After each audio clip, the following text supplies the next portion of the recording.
नमस्कार दोस्तों, हमारे चैनल में आप सभी का बहुत-बहुत स्वागत है। दोस्तों, आज हम आपके लिए इतिहास की एक बहुत ही रोचक और ज़बरदस्त कहानी लेकर आए हैं। अगर आपको इतिहास से जुड़ी कहानियाँ पसंद हैं, तो हमारे channel world of history HD को सब्सक्राइब ज़रूर करें, वीडियो को लाइक करें और अपने दोस्तों के साथ शेयर करना ना भूलें। तो चलिए दोस्तों, बिना समय गँवाए बढ़ते हैं आज की कहानी की ओर।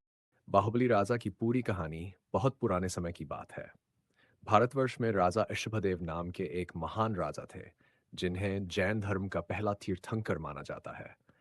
उनके 100 पुत्र थे, जिनमें भरत और बाहुबली सबसे प्रसिद्ध थे। भरत बड़े पुत्र थे और बाहुबली उनसे छोटे, लेकिन बल, बुद्धि और पराक्रम में किसी से कम नहीं थे। जब राजा ऋषभदेव ने राजपाट छोड़कर संन्यास ले लिया, तब उन्होंने अपना राज्य अपने पुत्रों में बांट दिया। भरत को सबसे बड़ा राज्य मिला और वे चक्रवर्ती सम्राट बने। बाहुबली को दक्षिण दिशा का सुंदर और समृद्ध राज्य मिला। दोनों भाई अपने अपने राज्य में प्रजा का न्यायपूर्ण शासन करते थे। कुछ समय बाद भरत के मन में पूरे भारत को एक झंडे के नीचे लाने की इच्छा जागी। उन्होंने अपने सभी भाइयों को युद्ध में पराजित कर अपने अधीन कर लिया, लेकिन जब वे बाहुबली के राज्य पहुंचे तो बाहुबली ने झुकने से मना कर दिया।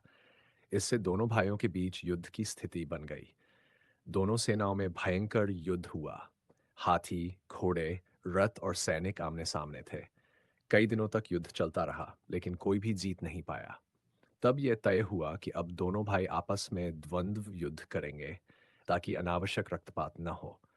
द्वंद्व युद्ध में बाहुबली ने अपनी शक्ति और कौशल से भरत को पराजित कर दिया। बाहुबली जीत चुके थे, लेकिन जैसे ही उन्होंने अपने भाई को हारा हुआ देखा, उनके मन में एक अजीब सा भाव जागा। उन्हें लगा कि यह जीत भी व्यर्थ है, क्योंकि इससे किसी का भला नहीं हुआ। उसी क्षण बाहुबली के हृदय में वैराग्य उत्पन्न हो गया। उन्होंने सोचा, राज्य, सत्ता और धन सब नश्वर है। सच्चा सुख आत्मा की शुद्धि में है। यह सोचकर बाहुबली ने वहीं युद्ध भूमि में अपना राजपाट त्याग दिया और संन्यास ले लिया। वे जंगल में जाकर तपस्या करने लगे। उन्होंने वर्षों तक एक ही स्थान पर खड़े होकर कठोर तप किया। उनके शरीर पर लताएं उग आईं, पक्षियों ने घोंसले बना लिए, लेकिन बाहुबली अपने ध्यान से डिगे नहीं। कई वर्षों की साधना के बाद उन्हें केवल ज्ञान प्राप्त हुआ और वे महान संत बन गए। अंत में उन्होंने मोक्ष की प्राप्ति की। आज भी कर्नाटक के श्रवणबेलगोला में बाहुबली की विशाल प्रतिमा स्थित है, जो त्याग, अहिंसा और आत्मसंयम का प्रतीक है।